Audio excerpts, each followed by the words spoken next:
Brain हमारी body का सबसे ज़्यादा कॉम्प्लिकेटेड स्ट्रक्चर है।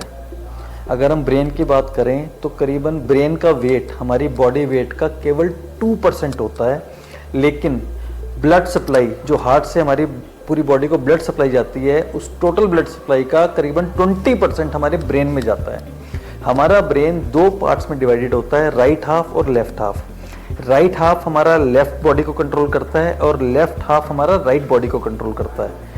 हमारे ब्रेन में कोई फैट स्टोरेज नहीं होता and it requires constant supply of oxygen और ग्लूकोज। उसको लगातार ऑक्सीजन और ग्लूकोज की सप्लाई चाहिए।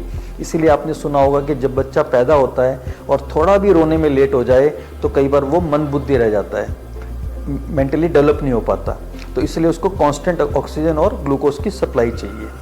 हमारा ब्रेन का जो टोटल हमारा ब्रेन है उसका करीबन 80% ब्रेन हमारा डेवलप हो जाता है टिल 2 years ऑफ एज, और रेस्ट हमारा अर्ली एडल्टहुड तक डेवलप हो जाता है। ब्रेन के अंदर इतनी मेमोरी होती है जितनी मेमोरी आप एक टेप को करीबन 300 ईयर्स तक चलाते रहोगे, उतनी हमारे ब्रेन के अंदर मेमोरी होती है।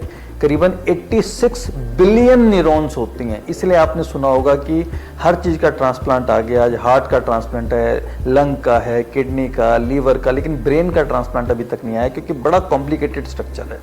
और ब्रेन में एक भगवान ने बहुत ही अच्छी चीज़ दी है जो इसको हम बोलते हैं न्यूरोप्लास्टिसिटी। मतलब ब्रेन में एक फंक्शन है जिससे वो अपने नए नए कनेक्शंस थ्रू आउट लाइफ बनाता रहता है, जिसको बोलते हैं न्यूरोप्लास्टिसिटी। इसलिए आपने सुना होगा कि जब भी कोई पेशेंट को कोई हेड इंजरी हो गई या कोई ब्रेन डैमेज हो गया जिसमें वो बिल्कुल कोमा में चला गया, तो वो धीरे धीरे ओवर वीक्स, मंथ्स, ईयर्स वो धीरे धीरे वापस आ जाता है, क्योंकि ब्रेन अपने नए नए कनेक्शंस बनाता रहता है जो पूरी लाइफ चलते रहते हैं। Thank you.